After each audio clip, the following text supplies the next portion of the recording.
Selamat pagi anak-anak. Pagi Bapak Pucung. Sudah ya? Oh, sudah.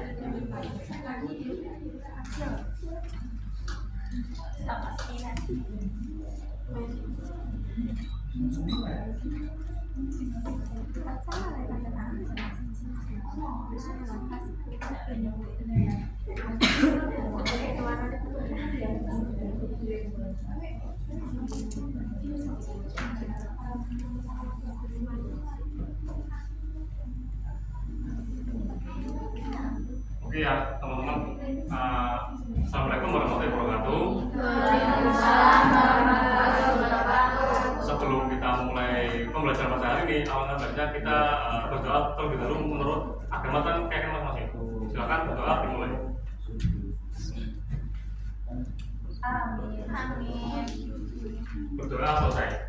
Oke, sebelum Bapak mulai, untuk ketua kelas hari ini yang tidak berangkat siapa ya? Dari Selatan. Dari Selatan.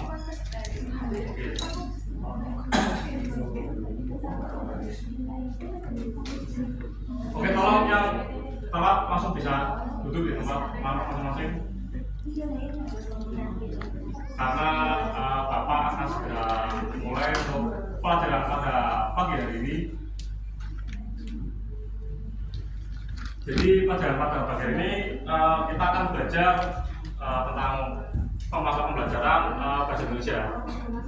Kita akan belajar tentang teks diskusi. Sebelumnya teman-teman di sini ada yang sudah mengetahui tentang apa itu teks diskusi? Teks diskusi.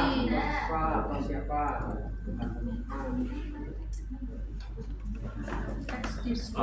Oke anak-anak, pasti ketika kita menjalani kehidupan jadi pasti tak jauh dengan tentang diskusi. Ketika kita membahas tentang kehidupan atau permasalahan hidup, pasti kita akan didiskusikan terlebih dahulu tentang itu, mulai dari teman, pasangan, diskusi atau keluarga. Nah, diskusi itu merupakan jenis teks yang berisi tentang pembahasan atau permasalahan isu yang memiliki dua sudut pandang berbeda, yaitu sudut pandang pro yang bersifat apa anak?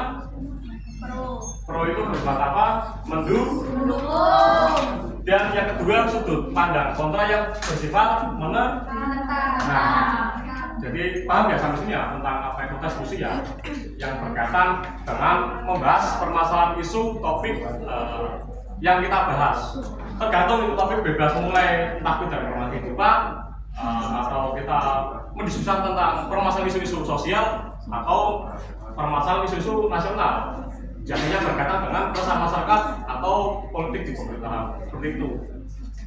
Tujuan utama dari teks itu sendiri itu yaitu memberikan sebuah gambaran yang seimbang sehingga anak-anak itu mampu memahami atau mampu menangkap permasalahan isu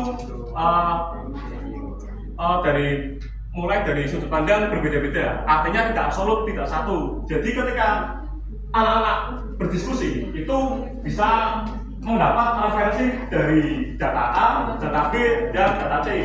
Tidak di salah satu. Karena kan ketika diskusi pasti kita bakal menemukan persoalan yang bersifat pro dan kontra. Tidak cuma pro saja. Karena kalau kita pro ya jatuhnya nanti kita berdoa. Tidak ada yang menyanggah seperti itu. Nah, terus lanjut. Lanjut ke ciri-ciri teks diskusi. Yang pertama, yang satu membahas sudut pandang. Artinya, di sini para siswa itu harus mampu meninjau atau menganalisis suatu permasalahan, isu permasalahan dari berbagai dua persepsi yang berbeda. Seperti Bapak yang tadi sampaikan, ketika kita berdiskusi itu harus ada poin yang bersifat pro atau kontra agar menghidupkan dialektika ketika kita berdiskusi itu. Terus yang kedua, adanya pernyataan awal atau isu. Nah, ketika para siswa sebelum diskusi itu di poin itu hal yang paling penting karena pasti kita harus menentukan topik, judul atau tema yang akan diangkat ketika kita membahas tentang permasalahan isu kontra atau hal yang kita diskusikan. Terus yang poin ketiga mengandung argumentasi. Artinya ketika teman-teman itu berdiskusi, ketika teman-teman itu siswa itu akan melontarkan sebuah pendapat, itu pendapat itu harus bersifat argumentasi untuk meyakinkan lawan atau partner teman diskusi kita. Terus yang keempat, menggunakan bahasa yang logis dan kritis. Ini paling penting, terutama kita sebagai para generasi atau kaum pembelajar ya, kalau intelektual itu harus bisa melontarkan sebuah pendapat atau gagasan yang mempunyai bahasa yang logis dan kritis agar mampu meyakinkan lawan kita atau bisa meyakinkan orang-orang yang kita diskusikan. Silakan yang telat, silakan bisa duduk masing-masing.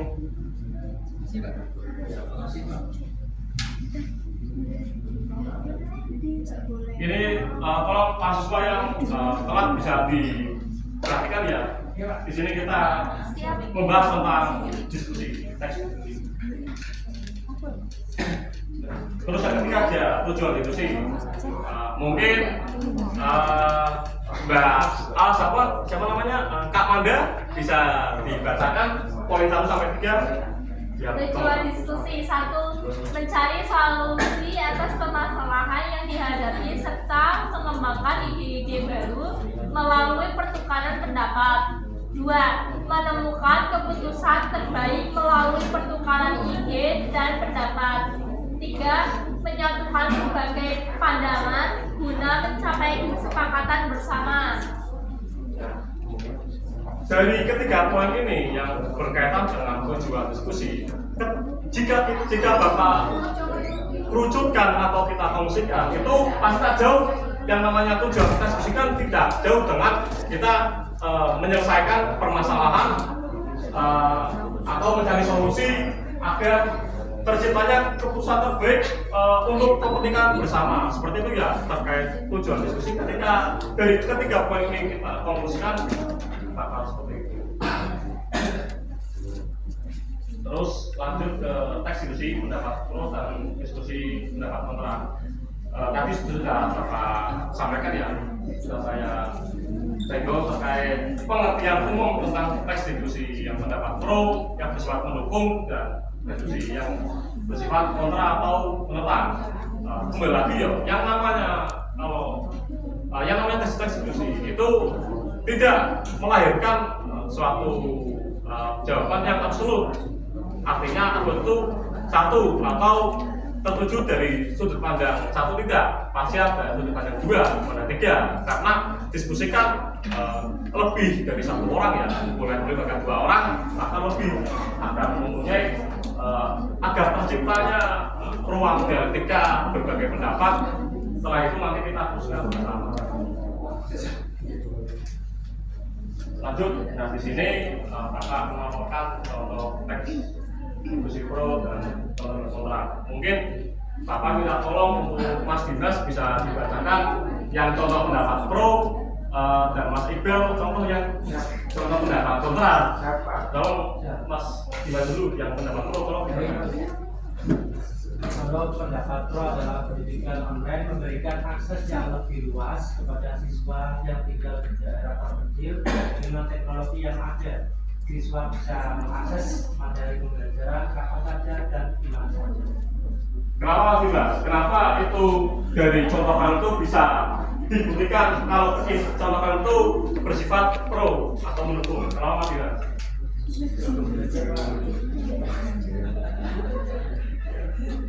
Ya karena di dalam ini kan sudah jelas ya, dengan akses yang luas, jadi bersifatnya pro atau mendukung terkait pendidikan online atau fasilitas yang dikembangkan oleh pendidik atau pengajar itu diterapkan di sistem sekolah. Terus yang kedua, silakan tolong dibacakan. Pendidikan online seringkali tidak efektif karena kurangnya interaksi langsung antara siswa dan guru. Hal ini dapat menyebabkan ketidakpahaman materi oleh siswa, terutama bagi mereka yang membutuhkan bimbingan langsung. Ya, sedangkan di contoh kedua yang terkait dengan kontrak itu sifatnya melempam. Karena apa? Karena yang disampaikan di kalimat tersebut pendidikan kolek dikatakan tidak efektif karena tidak adanya langsung bertatap muka antar pengajar dan siswa. Itu mungkin jadikan tidak efektif. Tapi kembali lagi terkait pembahasan efektif atau tidak efektif itu tergantung dari pengajarnya, dari cara penyampaian strategi atau menggunakan bahasa-bahasa yang mudah dipahami, yang sifatnya kaku, tidak ada seperti itu.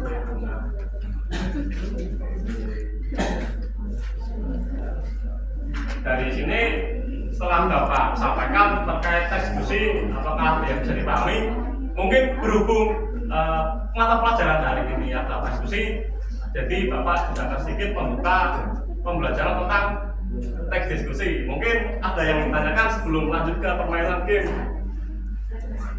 Ya, teks diskusi ada yang ditanyakan. Tadi kan, oh ya, maaf, tadi yang telat ya, tadi ya.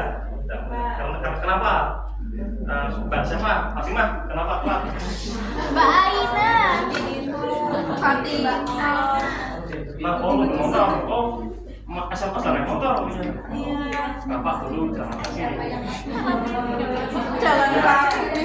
Untuk mengajar aku berhubung jamnya sudah melalui, Bapak langsung berlanjut ke games pembelajaran yang terkait dengan diskusi atau pro dan kontra. Nah, Apa itu Pak? ini namanya game ABCD ya Pak? ABCD. Isinya tebak-tebakan. ABC ada berapa? Seperti itu aja. Tolong Bapak minta tolong maju ke depan untuk 3 anak saja. Siapa? Terserah, cepat-cepatan, monggo. Perwakilan masuk Pak? Ya, boleh. Siapa? Siapa? Lanjut, bisa ke depan, Mas Bel. 2 lagi, tolong maju ke depan. Ini gimana nih, siswanya kan kurang antusias. Mbak Manda, tolong maju. Oh, saya sama Mbak Manda, terima kasih. Inilah contoh siswa yang proaktif seperti ini. Yang pertama, Mas Iqbal boleh pilih dari ABCD ini. Dari kolom ini bisa pilih salah satu yang mau apa? Tolong dibuka. Oh ya, tolong dibacakan. Mobil. Pengajuan fasilitas yang mewah dan berlebihan dapat membebani anggaran sekolah. Sementara banyak sekolah yang masih kekurangan sarana dasar seperti buku pelajaran dan ruang kelas yang memadai. Nah, dari kalimat yang baru dibaca ini contohkan ini termasuk pro atau kontra Mas Iqbal? Kontra Pak. Kontra, oke ya. Silakan duduk, terima kasih. Sama-sama. Terus, terus kita lihat satu. Huruf N, wah sampainya ada. Akil ya. Oh, oke, tolong dibuka. Tolong dibacakan. Pembelajaran dari memungkinkan siswa untuk mengakses materi pelajaran kapan saja dan dari mana saja, memberikan fleksibilitas yang lebih besar dalam proses belajar. Nah, termasuk kalimat apa? Pro. Pro, oke, terima kasih, betul. Silakan duduk. Oh, ya mulai. Ayo yang terakhir, Kak siapa Manda? Bisa.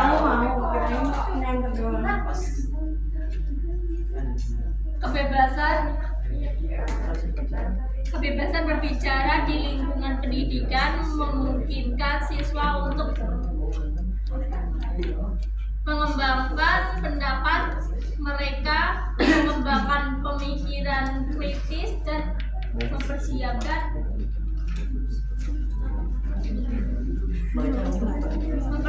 mereka untuk berpartisipasi aktif dalam masyarakat. Nah, ya. Nah, dari pendapat ini termasuk pro atau kontra?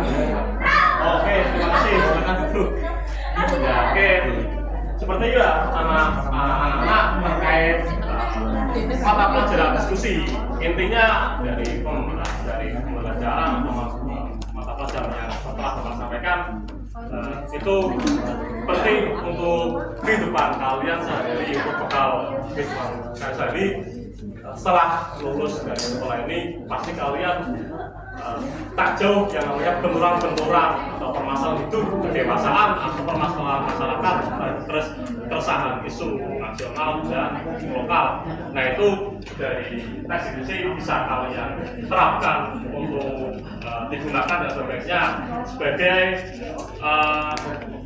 bekal untuk menyelesaikan masalah yang dimana melahirkan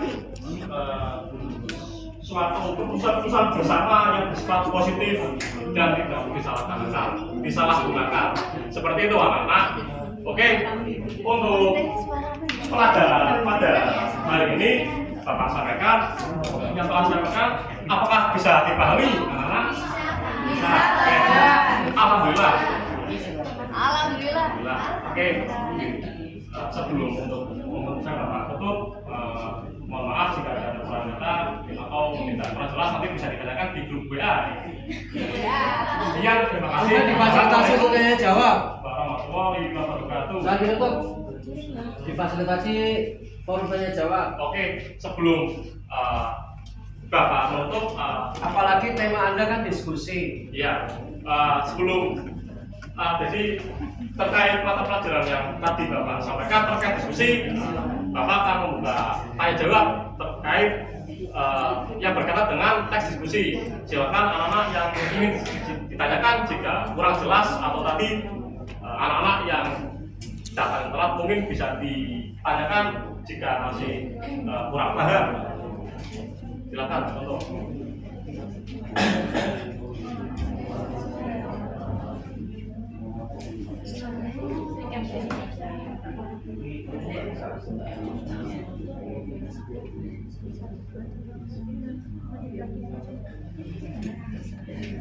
Silakan anak jika yang ingin ditanyakan ya, masih ada waktu untuk tanya jawab.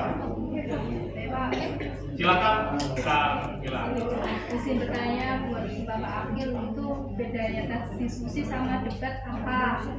Nah, oke, saya Bapak jelaskan ya. Bedanya tes diskusi antara tes diskusi itu kan membahas terkait permasalahan isu yang dilakukan lebih dari satu orang. Itu juga pengertian dari tes debat. Cuma bedanya kalau tes itu tujuan pada akhirnya kita akan menciptakan suatu pemikiran yang sama atau jalan yang sama untuk keputusan bersama seperti itu. Berarti tujuannya untuk kemaslahatan bersama, sama-sama bekerja. Beda dengan debat. Debat itu juga dilakukan lebih dari satu orang, bahkan lebih. Tapi itu pada akhirnya pada tujuan debat itu pada final puncak goals dari debat itu untuk kepentingan pribadi. Jadi tidak ada jawaban yang benar atau salah. Karena apa? Karena teks debat itu pasti mempunyai jawaban dari berbagai versi yang berbeda. Kayak contoh kalian mendebatkan tentang soal isu agama misal. Nah, kan kembali lagi terkait keyakinan yang kita ambil itu kan pasti ada database yang sudah diciptakan secara sistematis untuk didebatkan. Jadi kalau debat itu emang tidak ada jawaban yang absolut, itu jawabannya emang mencabang dari mulai jawaban versi yang orang A dan orang B dan seperti itu. Dan ujungnya memang biasanya untuk kebutuhan pribadi atau untuk lomba seperti itu ya kira-kira mungkin bisa diterima ya. Oke, mungkin yang lain bisa ditanyakan yang berkaitan dengan tes diskusi mungkin nggak apa-apa. Kalau misal mau bertanya tentang yang di luar tes diskusi ya monggo silakan mau tentang tanya apa.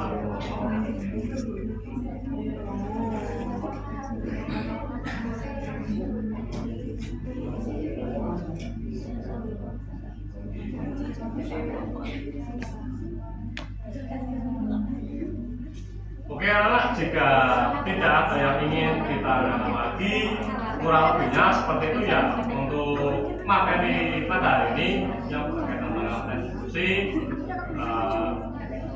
nanti kalau Bapak kirim filenya untuk pembelajaran di rumah di grup WA anggaran tidak lupa, karena mempelajari teks diskusi itu tidak melulu tentang kita mendengarkan pengajar yang sedang menjelaskan tentang materi, tapi kita juga harus bisa mengimplementasikan teks diskusi dengan cara kita langsung mempraktekkan dengan membahas tentang isu keresahan apa yang sedang kita bahas. Contoh di lingkungan terdekat kita lah, terkait sampah itu mungkin bisa kita diskusikan, terkait penindaklanjutan atau solusi atau permasalahan kenapa sampah di Kota Pekalongan itu bisa menumpuk seperti itu. Oke, untuk materi pada hari ini Bapak cukupkan. Sekian, assalamualaikum warahmatullahi wabarakatuh. Ya, sama-sama.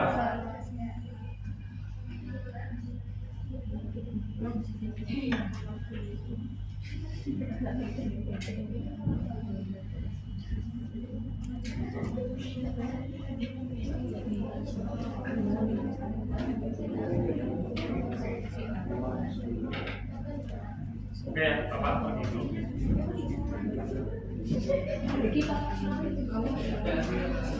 Ya.